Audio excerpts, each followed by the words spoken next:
నమస్తే sir, welcome to spotlight media.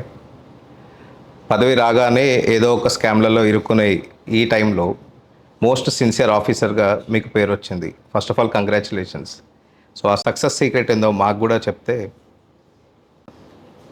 Success secret ఏముంది?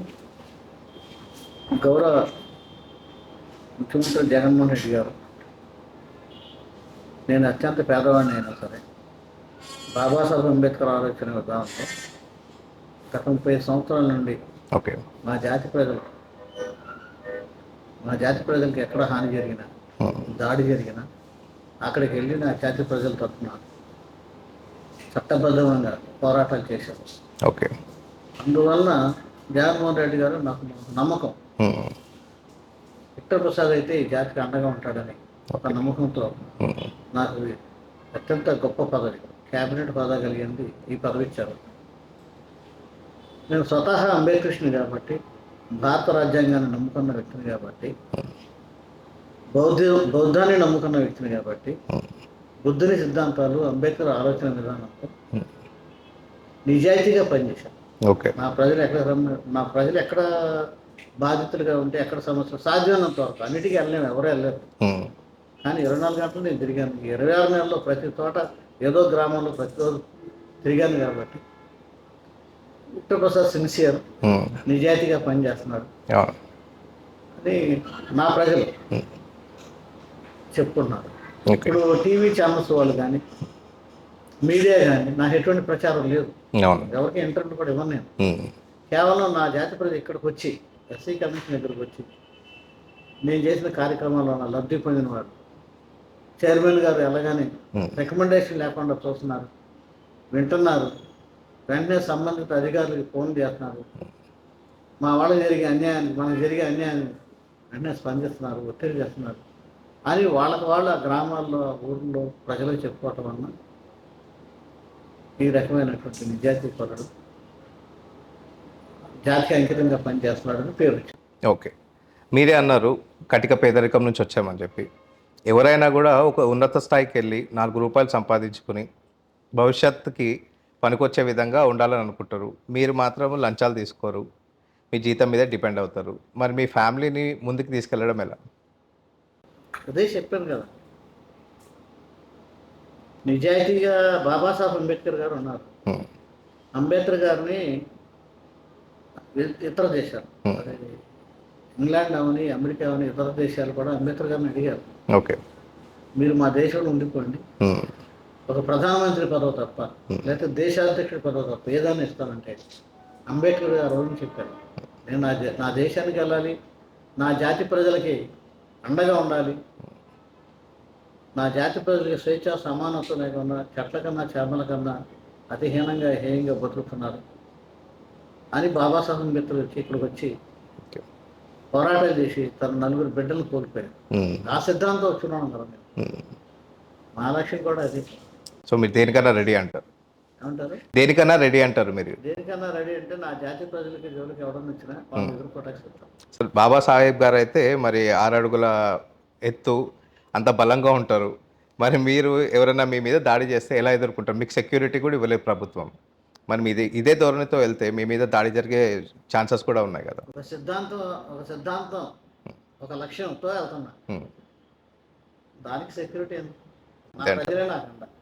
ఎవరో ఒకళ్ళు కడుపు మంటతోటో ఏదో కారణంతో నాకు ఈ చైర్మన్ పదవి లేదని కూడా దాడి చేపించే, చట్టానికి వ్యతిరేకంగా లేదా ఎవరికన్నా అన్యాయం చేసి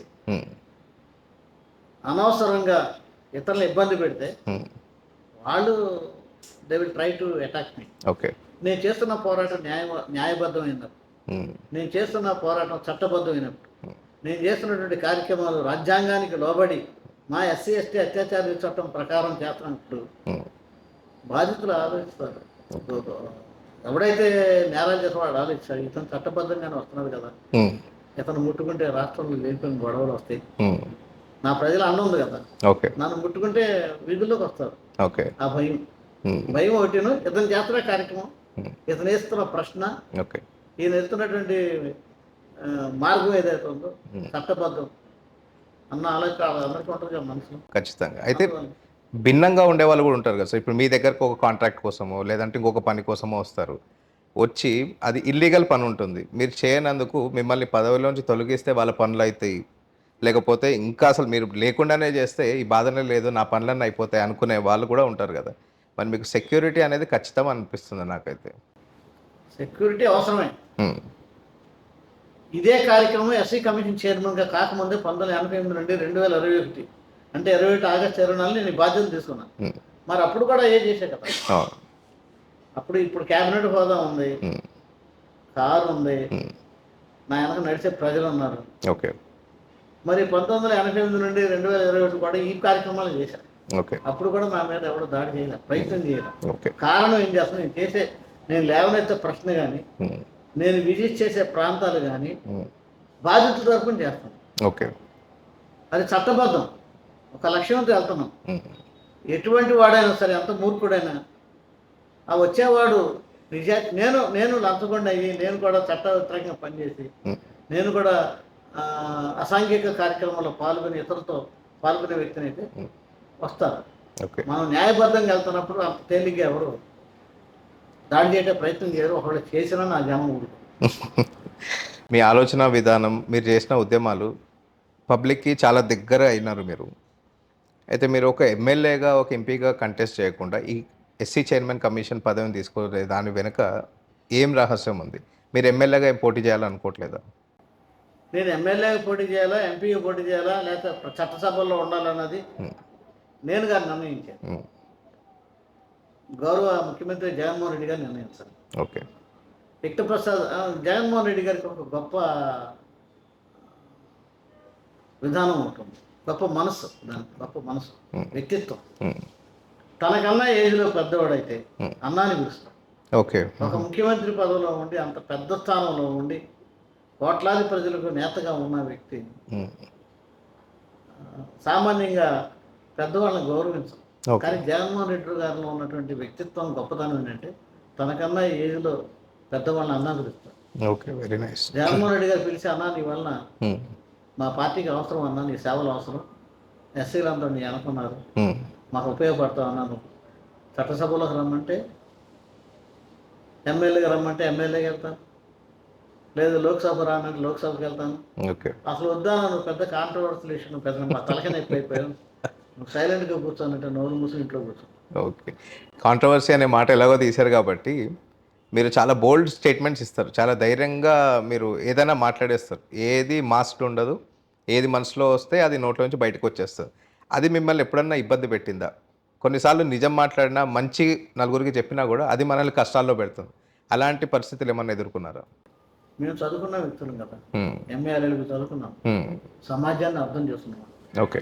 అంబేద్కర్ గారిని, పూలే గారిని, బుద్ధుడిని పూర్తిగా చదువుకున్న వ్యక్తిని. ఓకే. ఏ మాట మాట్లాడితే ఏదైనా జరుగుతున్న భయం మాకు లేదు. హ్మ్. మేము అంబేద్కర్ గారిని చూసి నేర్చుకున్నాం. ఓకే.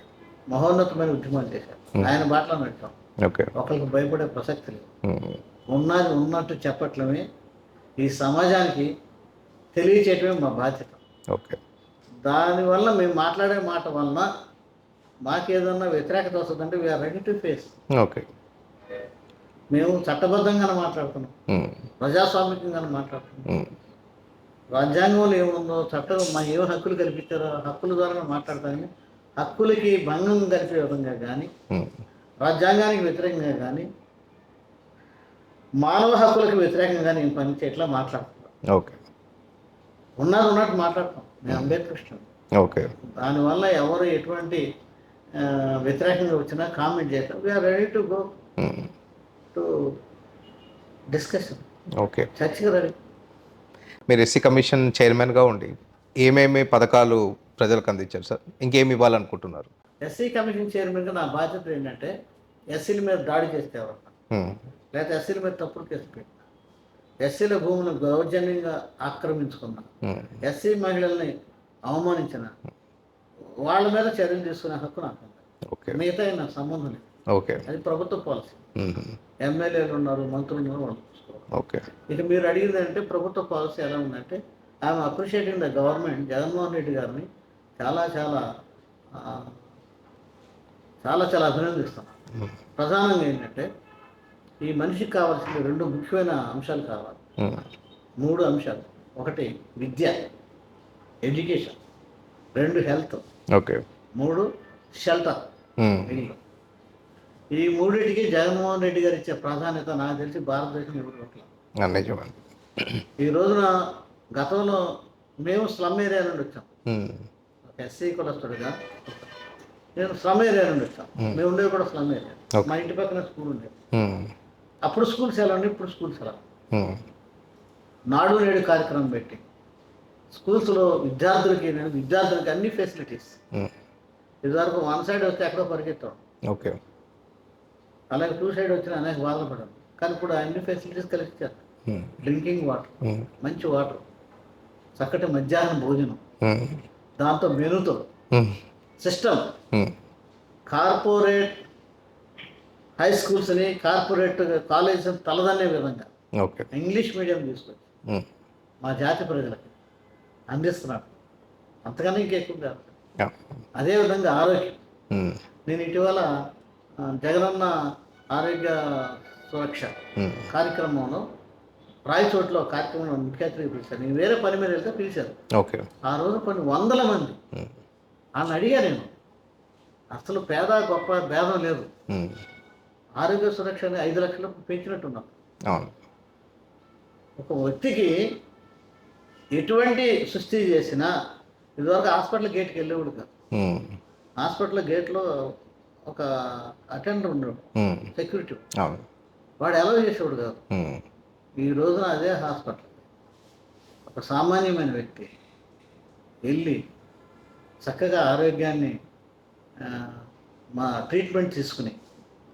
నేను ఇంకా గొప్పతనం ఏంటంటే ఒక ఆపరేషన్ ఎవరైనా చూసుకుంటే ఒక రైతుకుడు కానీ ఒక కార్మికుడు కానీ ఒక మహిళ కానీ ఆపరేషన్ చేసుకుని అలా ప్రెగ్నెన్సీ అయిన అనుకుంటా, వీళ్ళు ఇంటికి వెళ్ళిన తర్వాత వీళ్ళు రెస్ట్, డాక్టర్ ఒక 4 రోజులు రెస్ట్ తీసుకోవాలంటే ఆ 4 రోజులకు సంబంధించినటువంటి డబ్బులు కూడా ఇస్తున్నారండి.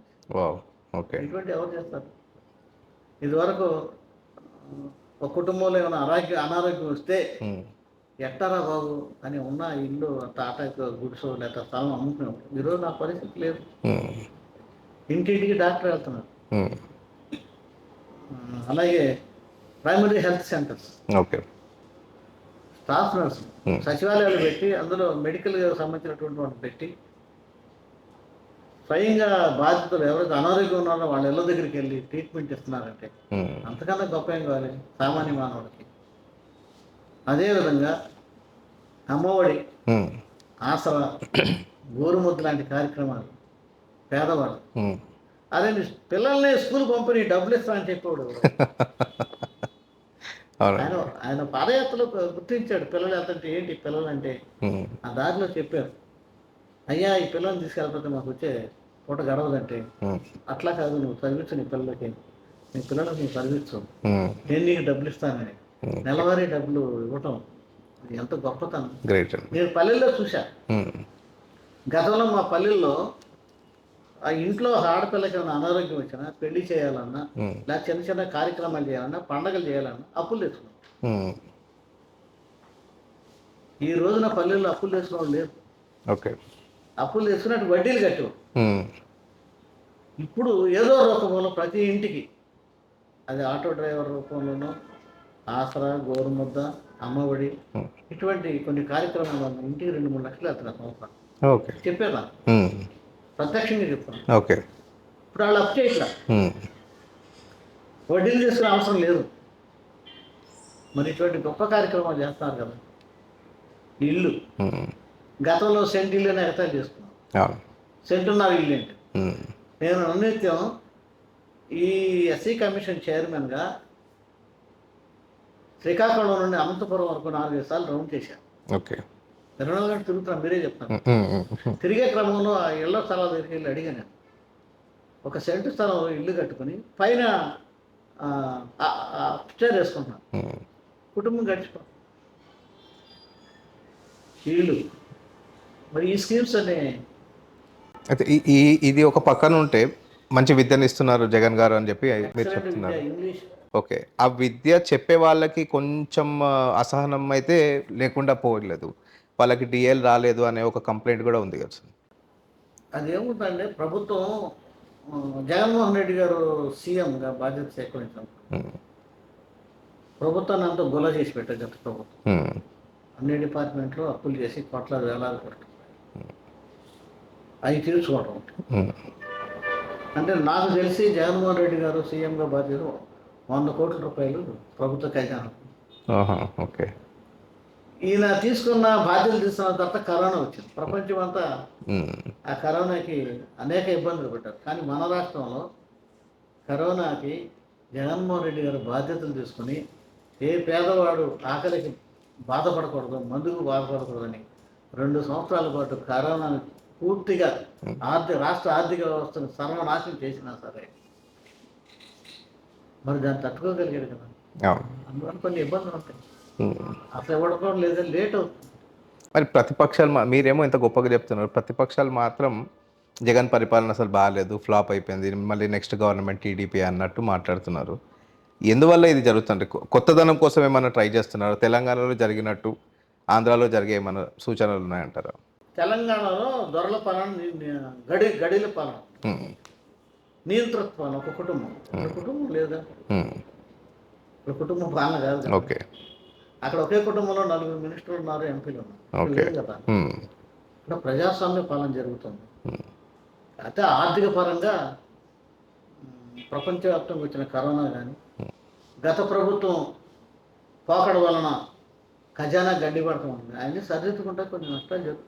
మరి ఆంధ్ర రాష్ట్రం ఇప్పుడైతే అప్పుల్లో ఉందనే మాట వినపడుతుంది. అది నిజమంటారా? ఎవరు అప్పు చేశారు? హ్మ్. తీయండి, లెక్కలు తీయండి. హ్మ్. అప్పులు ఎవరు చేశారు? హ్మ్. జగన్మోహన్ రెడ్డి గారు అసలు కేంద్రంలో ఉన్నటువంటి ఫైనాన్స్ కమిటీ వాళ్ళు చెప్తున్నారు కదా, హ్మ్. జగన్మోహన్ రెడ్డి గారు గతంలో లాగా అప్పులు ఎక్కువ చేయలేదు. హ్మ్. ప్రతిపక్షాలు వాళ్ళ ఉద్దేశం ఏంటంటే చంద్రబాబు నాయుడు అనేవాడు అధికారంలో లేకపోతే ఇటువంటివి చేస్తారు. ఇందాక మీరు ఒక మంచి మాట చెప్పినారు. ఎవరైతే పెద్దోళ్ళు ఉంటారో వయసులో ఆయనకంటే పెద్దవాళ్ళు, ఆయనకు చాలా మర్యాద ఇస్తారు. కానీ అసెంబ్లీలోకి వెళ్తే అది కొంచెం డిఫరెంట్‌గా ఉంది కదా సార్. మాట మాట పెరిగి ఫ్యామిలీలను కూడా ఇన్వాల్వ్ చేయడం. సో, దీన్ని మీరు ఎలా తీసుకుంటారు? ప్రశ్నకు ప్రతి ప్రశ్న. హ్మ్. ఒక కామన్ మ్యాన్ని బెదిరించే స్థితిలో ఒక కామన్ మ్యాన్ని గౌరవప్రదమైన సభలో అసలు సభ జరగకూడదన్న ఆలోచనతో వెళ్ళి ఓకే. ఒక ప్రీ ప్లాన్ సెటిల్మెంట్ వెళ్ళి గొడవలు చేస్తే హ్మ్. గత ప్రభుత్వంలో జరగలేదు. హ్మ్. ఒక ఎమ్మెల్యే కొడాలి నాని గారిని ఫ్యాన్కు ఉరి చేసి చంపేస్తారా? హ్మ్. బూతులు తిట్టారు. హ్మ్. వాళ్ళు నేర్పిన విద్యలే ఇవన్నీ. ఓకే. పే బ్యాక్ టైమ్ అంటారు. హ్మ్. మనం ఏం మాట్లాడినా 1 రోజు, 2 రోజులు, 3 రోజులు ఎవడైనా ఊరుకుంటారు. హ్మ్. రెచ్చగొట్టడమే సాంప్రదాయం, అల్లరి చేయడమే సాంప్రదాయం, హ్మ్. గొడవలు సృష్టించడమే సాంప్రదాయం, అసెంబ్లీ జరగకుండా ఉండాలనే లక్ష్యంతో వచ్చేవాళ్ళకి హ్మ్. మరి ఎంతకాలం అని ఇదే 151 మంది టీడీపీ వాళ్ళకు ఉండి 24 మంది వైఎస్ఆర్సీపీ వాళ్ళు అంటే టీడీపీ వాళ్ళు ఏ రకమైన దౌర్జన్యం చేసేవారు. 23 ఉంటేనే వాళ్ళు అలా చెలరేగిపోతున్నారు. అసలు యాక్చువల్లీ ఎస్సీ కమిషన్ చైర్మన్గా నేను ఇవి మాట్లాడతాను. అవును. హ్మ్. మాట్లాడాలి కాబట్టి హ్మ్. సమాధానం ఇవ్వాలి కాబట్టి చెప్తాను. అవును. హ్మ్. ప్రీ ప్లాన్తో సభకు వచ్చేవాళ్ళం, సెటిల్మెంట్ సభకు వచ్చేవాళ్ళం. హ్మ్. ఎవరు మాత్రం కంట్రోల్ చేయాలి. అవును. మాటకి ప్రతి మాట, హ్మ్. ప్రశ్నకి ప్రతి ప్రశ్న ఉంటుంది. నేను మిమ్మల్ని ప్రశ్నలు అడిగేదానికి మేజర్ రీజన్ ఏంటంటే, ఇంకెవరినన్నా అడిగితే వాళ్ళు చెప్తే వాళ్ళు ఆ పదవిలో ఉండి ఆ పార్టీకి సపోర్ట్ చేసినట్టు ఉంటుంది. కానీ మీలాంటి వాళ్ళు గ్రౌండ్ రియాలిటీ తెలిసిన వాళ్ళు చెప్తే జనాలకి నమ్మకం వస్తాయి. ఎందుకంటే మీ మీద జనాలకి చాలా నమ్మకం ఉంది. మీరు ఒక కుక్కని చూపించి అది పులి అంటే కూడా నమ్మే పరిస్థితి ఉంది. అంత నమ్మకం ఏర్పడిపోయింది. కాబట్టి ఖచ్చితంగా ఇది మిమ్మల్ని ఇబ్బంది పెట్టినా కూడా ఈ ప్రశ్నలు అడగాల్సి వచ్చింది. అంటే జనం నా మాట అంత చాలా ఉంది సార్. అంత గుడ్డిగా నమ్మికే జనం ఉన్నారు. లేదు లేదు. ఎందుకంటే మేము పబ్లిక్ సర్వే చేస్తున్నాం. ఏ నియోజకవర్గంలో ఏ ఎమ్మెల్యే గెలుస్తారు అన్నట్టు ఒక సర్వే చేస్తుంటే ఇక్కడ మాత్రం ఎస్సీ కమిషన్ విషయంకి వస్తే మాత్రం అవుట్ రైట్ ఇంకా మీరు మళ్ళీ గాడ్ ఫాదర్ లాగా కన్సిడర్ చేస్తున్నారు. దానికి first of all congratulations and ఇదే కంటిన్యూ చేయాలని కూడా మా రిక్వెస్ట్ మీది. అది జగన్మోహన్ రెడ్డి గారు నిర్ణయం. ఓకే. ప్రజలు నా మీద నమ్మకుంటున్నారంటే మా పార్టీ పెద్దలు, పార్టీని నడిపించే పెద్దలు అది గుర్తించాలి. గుర్తించారంటావా? ఖచ్చితంగా ఏమో నాకైతే జరుగుతుంది సార్. అంటే మీ విధానాలు, మీ ఆలోచనలు, మీ అంబేద్కర్ గారి ప్రిన్సిపల్స్ మీరు ఏదైతే ఫాలో అవుతారో అది మీ మాటలో, మీ నడకలో ప్రజల్లోకి బాగా పోతుంది. నిస్వార్థంగా మీరు ఏదైతే సర్వీస్ ఇస్తున్నారో అది మాత్రం ఖచ్చితంగా మనసుల్లో ఉండిపోయింది కాబట్టి ఖచ్చితంగా అది అధిష్టానం వరకు వెళ్తుంది. మీ మీద ఒక మంచి అభిప్రాయంతో ఉంటారని మేము ఆశిస్తున్నాం. అంటే రాజకీయాలు ఎలా ఉన్నాయో మాకు తెలియదు కానీ పబ్లిక్ రెస్పాన్స్ మాత్రం ఇలా ఉంది. అంటే నేను 24 గంటలు అంటే బాధ్యత తీసుకున్న కాడి నుండి ఇప్పటి వరకు అనునిత్యం తిరుగుతుంది. ఎక్కడ నా జాతికి సీరియస్ ఇష్యూ ఉందో అక్కడికి వెళ్తాను. సాధ్యం అన్నిటికీ వెళ్తానని చెప్పలేము. నాట్ పాసిబుల్ టు అవునండి. ఫర్ ఎవ్రీ ఇన్సిడెంట్ సాధ్యం ఉందో నాకు వెళ్తాను. చాలామంది అంటున్నారు చైర్మన్ గారికి ఏం పని పాటలేదు ఇంకా తిరుగుతారు. ఒక పెద్ద మనిషి అడిగాడు, హాయిగా కూర్చొని అక్కడ ఎంజాయ్ చేయక మీకు ఎందుకండి ఇదంటే, పదవి అన్నది బాధ్యత, పదవి అన్నది ప్రజలకు అండగా ఉండాలి. అందులో నాది ఎస్సీ కమిషన్ చైర్మన్ కాబట్టి నా జాతి ప్రజలకు ఎక్కడ అన్యాయం జరిగినా వెళ్ళక తప్పదు. నేను ఏ రకమైన ఉద్యమాలు నా ఎడ్యుకేషన్ తర్వాత ఏ రకమైనటువంటి విధానాన్ని ఏ రకమైన ఉద్యమాలు చేశానో ఆ ఉద్యమాలకు సంబంధించినటువంటి పదవి వచ్చింది కాబట్టి ఇంకా యాక్టివ్గా వెళ్తాను కూడా భవిష్యత్తు. సార్ ఈ రోజున ఈవెన్ అంబేద్కర్ గారి గురించి కూడా చెడుగా మాట్లాడుతున్నారు. అసలు రచించింది ఆయన కాదు, అసలు ఆయనకు సంబంధం లేదు, రాజ్యాంగం ఆయనకేం తెలుసు అన్న మాటలు వస్తున్నాయి. దీని పట్ల మీ స్పందన ఏంటి సార్? ఒకటే 1949 నవంబర్ 26 అంటే భారత రాజ్యాంగం ఆమోదించబడిన రోజు. ఆ రోజున డిబేట్స్ మనం రాజ్యాంగ పరిషత్ డిబేట్స్ బయట తీస్తే అక్కడ ఉన్న రాజగోపాలాచారి గారు పెద్దలు కానీ ఏం మాట్లాడారు. అంబేద్కర్ గారు రాజ్యాంగం రాయకపోతే father of the Indian constitution అని అంబేద్కర్ గారు ఎందుకు అన్నారు? ఈ దేశం ప్రపంచం అంతా కోడేకి వస్తుంది కదా. అంటే ఒక అన్టచబుల్ కమ్యూనిటీ వచ్చిన బాబాసాహెబ్ అంబేద్కర్ని బడిలోకి రానినటువంటి ఈ సమాజం, గుడిలోకి రానినటువంటి ఈ సమాజం రాజ్యాంగ పరిషత్ ఎన్నికల్లోనే అంబేద్కర్ గారు రాజ్యాంగ పరిషత్తులో ఉండకూడదని ఒక 7th క్లాస్ స్టూడెంట్ని తీసుకొచ్చి నిలబెట్టి ఓడగొట్టిన ఈ సమాజం అంబేద్కర్ గారు రాజ్యాంగం రాయకుండా ఉంటే ఎవడో రాస్తే అంబేద్కర్ గారి పేరు ఎందుకు పెడతారు? చిన్న లాజిక్ కదా అది. డిబేట్ చేయమనండి. ఓకే. అంబేద్కర్ గారు ఎంత కష్టపడ్డాడు రాజ్యాంగం రాయటానికి. కొన్ని 150 రాజ్యాంగాల్ని అధ్యయనం చేశాడు. 2 సంవత్సరాల 11 నెలల 18 రోజులు, రోజుకి 21 గంటలు కష్టపడి బ్రహ్మాండమైన రాజ్యాంగాన్ని భారతదేశానికి ఇస్తే ఎవడో రాశాడని అంత త్యాగీలు ఉన్నారా? ఎవడో రాస్తే ప్రూఫ్ కావాలి కదా. మన డ్రాఫ్టింగ్ కమిటీ చైర్మన్ గారుగా అంబేద్కర్ గారు అందులో ఉన్న ఏడు కమిటీలో ఉన్నటువంటి 7 మెంబర్లలో ఒక అంబేద్కర్ గారు చేశారని అదే రోజున కృష్ణయ్య గారు చెప్పారు సభ్యుడు. ఈ credit goes to Babasaheb Ambedkar అని. ఓకే. ఇవన్నీ ఆధారాలు ఉన్నాయి కదా. ఎవడో మాట్లాడతాడు. ఆయన జస్ట్ డ్రాఫ్ట్ మ్యాన్ సంతకం పెట్టడం వరకే ఆయనది. అదే అడుగుతున్నా నేను. భారత రాజ్యాంగం ఎవడో రాస్తే అంబేద్కర్ గారు సొంతం పెట్టి అంబేద్కర్ గారు రాశారని చెప్పేంత త్యాగజీవులు ఉన్నారా ఇక్కడ? అంబేద్కర్ గారిని బళ్ళకు రానియలేదు కదా. అంబేద్కర్ గారు చదువుకుంటా వీల్లేదు అన్నారు కదా. ఇప్పటికీ ఈరోజు కూడా బాబాసాహెబ్ అంబేద్కర్ గారి విగ్రహాన్ని పెడతాకి అంగీకరించినట్టు ఈ దౌర్భాగ్య సమాజం, ఈ కులోన్మాద సమాజంలో ఎవడో రాస్తే అంబేద్కర్ గారు రాజ్యాంగం సంతకం పెట్టారంటే ఎవరు నమ్ముతారు? మీరు ఎలా నమ్ముతారు? మేమున్నాం రెడీ, ఎవడ అన్నామని రమ్మండి, చర్చకి సిద్ధం రండి, ఓపెన్ డిబేట్. జనానికి అంబేద్కర్ గారి గురించి ఎన్నో విషయాలు తెలియదు. మీ మాటల్లో ఆయన పెట్టిన స్కీమ్లు కానీ, ఆయన ఫ్యూచర్ని ఎలా చూసినారు? ఈరోజు ఎన్నో స్కీమ్లు ఉన్నాయి, లైక్ ఎల్ఐసి కానీ అవి కానీ. సో అలాంటి ఈ జనరేషన్ వాళ్ళకి అంబేద్కర్ గారి గురించి తెలియని వాళ్ళకి మీరు ఇచ్చే సందేశం ఏంటి? అసలు అంబేద్కర్ గారు రాజ్యాంగ ముసాయిదా సమర్పించినప్పుడు ప్రధానంగా 3 అంశాలు పెట్టాడు ఆయన. ఒకటి, భూమిని జాతీయం చేయమంటారు. ఎవడికి 100 ఎకరాల భూమి, ఇంకోటి ఇల్లు కట్టుకుంటే సెంటున్నర భూమి లేదని వ్యత్యాసాలు వద్దు. భూమిని దేశానికి జాతీయం చేయమని, లేదా ప్రతి కుటుంబానికి 2.5 హెక్టార్లు పంచేయమని. ఆ రాజ్యాంగ పరిషత్ డిబేట్స్లో అక్కడ ఉన్న వాళ్ళందరూ పేద పేద వర్గాలకు వ్యతిరేకం కాబట్టి, మానవ మానవ హక్కులకు వ్యతిరేకం కాబట్టి అది యాక్సెప్ట్ చేయడం. ఓకే. రెండోది కంపల్సరీ కామన్ ఎడ్యుకేషన్ సిస్టమ్ కావాలన్నాడు అంబేద్కర్, దాన్ని పక్కన పెట్టారు. మూడవది 21 సంవత్సరాలు దాటిన ప్రతి వ్యక్తికి ప్రభుత్వం ఉద్యోగ బాధ్యత తప్పు చెప్పాలి. ఒకడు ఉద్యోగం కానీ ఇవ్వలేకపోతే ఆ నెలసరి భత్యాన్ని ప్రభుత్వం ఇవ్వాలండి. 3 నిబంధనలు పెట్టాడు అంబేద్కర్. ఓకే. ఆయన ఓకే. ఒక్కడే కదా, వాటిని తిరస్కరించాలి. మీరు అడిగిన విధంగా ఇంగ్లీష్ జాతీయ భాష కావాలని కోరాడు Ambedkar. LIC Babasaheb Ambedkar proposal, reserve bank of India Babasaheb Ambedkar, ESI Babasaheb Ambedkar, DL ఉద్యోగులు చేసిన డిఎల్ బాబాసాహెబ్ అంబేద్కర్, ఆడవాళ్ళు ఉద్యోగస్తులు మహిళా ఉద్యోగస్తులు ప్రెగ్నెన్సీ టైంలో 6 నెలల జీతంతో పాటు సెలవులు చట్టం చేసిన అంబేద్కర్, ట్రేడ్ యూనియన్స్ చేసిన అంబేద్కర్.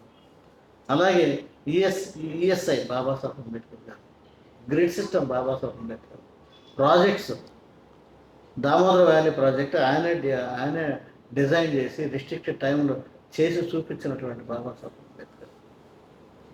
ఫైనాన్స్ కమిషన్స్ ఉన్నాయి, 14th, 15th suggested Babasaheb Ambedkar. Preparation of the budget Babasaheb Ambedkar. ఆర్థిక శాస్త్రం, the value of rupee its origin and solution అనే పుస్తకం ద్వారా ప్రపంచానికి ఆర్థిక శాస్త్రంలో ఈ how to create the budget ఏ విధంగా ప్రిపేర్ చేయాలి, రూపాయిని ఏ విధంగా సమకూర్చుకోవాలి, ఎలా ఖర్చు పెట్టాలి, సర్ప్లస్ బడ్జెట్ ఏంటి, ఇవన్నీ అంబేద్కర్ గారు రాశారు. ఓకే. అంతేకాదు ఈ రోజున బాబాసాహెబ్ అంబేద్కర్ హైదరాబాద్ని సెకండ్ క్యాపిటల్గా ప్రపోజ్ చేశాడు. ఇది అప్పుడే జరిగిందా సార్? ఇప్పుడు ఆయన ప్రపోజ్ చేశాడు. ఓకే. ఢిల్లీ అనేది చైనాకి పాకిస్తాన్కి దగ్గరగా ఉంది, హైదరాబాద్ అనేది ఒక బ్రహ్మాండమైనటువంటి సెక్యూరిటీ ఉన్న ప్లేస్, దాన్ని 2వ రాజధానిగా పెట్టమని ప్రపోజల్ చేశారు. Education system compulsory common education, mixed economy వద్దన్నాడు. మిక్స్డ్ బడ్జెట్, మిక్స్డ్ ఎకానమీ అంటే మిక్స్డ్ బడ్జెట్ సిస్టమ్ వద్దాం, మీకు మిశ్రమ ఆర్థిక విధానం అంటే ప్రైవేట్ సెక్టర్ వద్దు, ప్రభుత్వ రంగ సంస్థలు మాత్రం ఉండాలి. ప్రైవేట్ రంగ సంస్థలు అంటే ఇటువంటి ఆదాని లాంటి వాడు ఇటువంటి బ్యాచ్ వస్తుంది, మొత్తం ప్రైవేట్ రంగం చేసేస్తారు, దేశ ఆర్థిక వ్యవస్థ మొత్తం దివాళా చేసేస్తారు. కనుక మిక్స్డ్ ఎకానమీ వద్దన్నాడు. పబ్లిక్ రంగ సంస్థలు మాత్రం ఉండాలి. అందుకే ఆయన బిజినెస్ లీడర్ అన్నారు.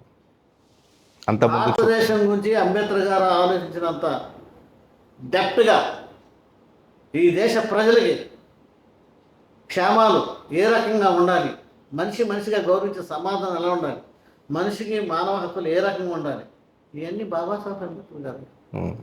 ఓటు హక్కు కల్పించిన Babasaheb Ambedkar 1932 second round table కాన్ఫరెన్స్లో ఓటు కావాలన్నప్పుడు భారతదేశంలో 21 సంవత్సరాలు దాటిన ప్రతి వ్యక్తి కులం, మతం, వర్ణం, వర్గం విచక్షణ ఏమి లేకుండా ప్రతి వ్యక్తికి ఓటు కావాలని కోరింది బాబాసాహెబ్ అంబేద్కర్ కదా. ఇన్ని అంబేద్కర్ గారు ఇస్తే ఏముంది, భారత రాజ్యాంగంలో ప్రియంబుల్ కావాలండి, justice, liberty, equality and fraternity, parliamentary system, directive principles of state, అదేవిధంగా రాజ్యాంగ హక్కులు, ప్రాథమిక సూత్రాలు, ఫండమెంటల్ రైట్స్, ఇవన్నీ రాజ్యాంగంలో justice, liberty, equality and fraternity. కులాలు లేదు, మతాలు లేదు, వర్ణాలు లేవు, వర్గాలు లేవు, ప్రాంతాలు లేవు, భాషలు లేవు, సంస్కృతి లేవు, all are equal before law, written by Babasaheb Ambedkar. ఇవన్నీ అంబేద్కర్ గారి చరిత్ర అంతా దాచేసి మైనారిటీస్ పట్ల కూడా చాలా ప్రేమ చూపించేవారు డాక్టర్ బిఆర్ అంబేద్కర్ గారు అంటారు.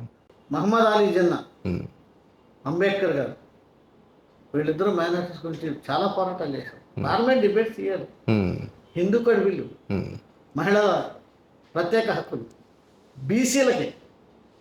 బీసీల జనగణన కావాలని బాబాసాహెబ్ అంబేద్కర్ 1951 సెప్టెంబర్ 27న ఈ దేశంలో బీసీలకి సంఖ్యాపరంగా రిజర్వేషన్లు ఇవ్వాలి అంటే, వాళ్ళ జనగణన ఎంతమంది తెలియదంటే ముందు కుల జనగణన చేయండి, బీసీలు ఎంతమంది ఉన్నా తేల్చండి అంటే, అది అప్పుడు ప్రభుత్వం ఒప్పుకోకపోతే, నెహ్రూ ప్రభుత్వం బీసీలకి ప్రాధాన్యత ఇవ్వని, హిందూ కోడ్ బిల్లు, మహిళలకు సమానత్వం లేని, మహిళల గురించి మాట్లాడి ఈ ప్రభుత్వంలో నేనున్నాను 1951 సెప్టెంబర్ 27 బాబాసాహెబ్ అంబేద్కర్ తన న్యాయశాఖ మంత్రికి రాజీనామా చేశాడు, ఓకే. బీసీల కోసం, మహిళల కోసం. అటువంటి వ్యక్తిని ఎస్ఎల్కి దేవుడు. ఈ రోజున బాబాసాహెబ్ అంబేద్కర్ విగ్రహాన్ని అమెరికాలో, కెనడాలో, ఆస్ట్రేలియాలో అన్ని చోట్ల పెట్టుకుంటున్నారు. కానీ ఈ భారతదేశంలో నిన్నగాక మొన్న అమెరికాలో 18 అడుగుల విగ్రహాన్ని అంబేద్కర్ గారు పోయిన నెల, ఈ నెల పెట్టారు. మరి అదే అంబేద్కర్ గారి విగ్రహం పెట్టాలంటే సర్పంచ్, వార్డు మెంబర్ తిరస్కరిస్తారు. ఆ సర్పంచ్కి, వార్డు మెంబర్కి కూడా అంబేద్కర్ గారే ఆ రిజర్వేషన్ కల్పించాడు, ఓటు హక్కు కల్పించాడు. అంబేద్కర్ గారు ఓటు హక్కు వినియోగిస్తుడు, అంబేద్కర్ గారి రిజర్వేషన్ ఉపయోగిస్తుడు. సర్పంచ్లు అయ్యి, ఎంపీటీసీలు అయ్యి, జడ్పీటీసీలు అయ్యి, ఎమ్మెల్యేలు అయ్యి, ఎంపీలు అయ్యి, they are denying to install the Babasaheb Ambedkar. కులం బయట అంబేద్కర్ గారు పుట్టినరోజునేమో international knowledge day UN declare చేస్తే, అంబేద్కర్ గారు పుట్టిన ఈ దేశంలో మాత్రం కుల ప్రాతిపదికన ఇంకా అంబేద్కర్ అనే కులం అని చూపించి, అంటరాని కులం అని చూపించి అంబేద్కర్ విగ్రహాలకి పర్మిషన్ ఇవ్వదు. ఇది దౌర్భాగ్యం. అంతే. ఈ జనరేషన్ అది మర్చిపోయింది. ఆయన పడ్డ కష్టం, ఆయన విజన్ని అర్థం చేసుకోకుండా. అవును. ఒక చరిత్ర, ఒక విషయం తెలియాలంటే భారత రాజ్యాంగం పొద్దున్నే లేచి క్రైస్తవుల పాటలు, హిందువుల శ్లోకాలు, ముస్లింలు ఇవన్నీ ఇప్పిస్తున్నారు కదా, ఇవన్నీ కాదు. భారత రాజ్యాంగం ఏంటో చెప్పాను. ప్రతిరోజు ఒక ఆర్టికల్ మీద భారత రాజ్యాంగంలో ఏముంది, ఎవరెవరికి ఏ రకమైన హక్కులు కల్పించారు, హక్కులు భంగం కలిపితే ఏ రకమైన అవి పెట్టమన్నాడు. భారతదేశ వ్యవస్థ అంతా ప్రధాని నుండి, రాష్ట్రపతి నుండి, గ్రామాల్లో ఉన్న సర్పంచ్ వరకు, వార్డు నెంబర్ వరకు అంబేద్కర్ రాసిన రాజ్యాంగం ద్వారానే కదా అన్నీ జరిగేది. మరి అవి ఎందుకు తెలియజేయదు? చేయాలి కదా. What more else? సౌమ్యంగా కనిపించే మీ వెనక ఇంత స్ట్రాంగ్ మనిషి ఉన్నారని చెప్పి ఎవరు అనుకోరు సార్. మేము ఫస్ట్ టైం చూసినప్పుడు చాలా సింపుల్గా, నార్మల్గా ఉన్నారు, కానీ మీలో ఉన్న నాలెడ్జ్ మాత్రం మాలాంటి వాళ్ళకి చాలా పనికొస్తుంది. మీరు ఇలాంటి ఇంటర్వ్యూస్ ఇస్తూ, కుదిరితే ఇన్స్టాగ్రామ్, ఫేస్బుక్లలో కూడా అప్పుడప్పుడు చిన్న పోస్టులు పెడతా ఉంటే మాలాంటి వాళ్ళకి కొంచెం ఇగ్నైటింగ్ ఉంటుంది. కొంచెం మేము ఇన్స్టాగ్రామ్ చూడటం రాదు, మీకు ఏదైనా అలాంటి సందేశం ఇవ్వాలంటే ఎప్పుడైనా స్పాట్లైట్ మీడియాని అప్రోచ్ అవ్వచ్చు sir. We would like to promote you and your vision. Thank you so much sir. Jai Bhim. భారతదేశానికి జై భీమ్ నినాదమే శరణ్యం. అంబేద్కర్ రాజ్యాంగమే, భారత రాజ్యాంగమే శరణ్యం. అంబేద్కర్ రాజ్యాంగం అంటే భారత రాజ్యాంగం జై భీమ్ నినాదంతోనే భారతదేశంలో అంబేద్కర్ గారు కోరుకున్నటువంటి కులరహిత, మతరహిత మానవ సమాజం ఏర్పడుతుంది. మేము బుద్ధిస్టులు. ఓకే. మేము బుద్ధిస్టులు. బుద్ధుని బోధనలే మేము లైక్. చాలామంది అడుగుతూ ఉంటారు, మీరు ఎక్కడికి వెళ్తారండి? చర్చికి వెళ్తారండి? చర్చికి వెళ్తాం. వెళ్ళాం. మా ఇళ్ళకాడ చెప్పినట్టు నేను చర్చికి వెళ్తాను. అదేవిధంగా దర్గాకి వెళ్తాను, వెళ్ళాను కూడా. మన తిరుపతి వెంకటేశ్వర స్వామి ఇప్పుడు 4 సార్లు వెళ్ళాను. 4 సార్లు వెళ్ళాను. ఓకే. కాకపోతే ఆ మతంలో ఉన్నటువంటి పరిస్థితిని గమనించుకుంటాక అధ్యయనం చేస్తాను. కులరహితమైన బుద్ధిస్ట్ అండ్ అంబేద్కరిస్ట్.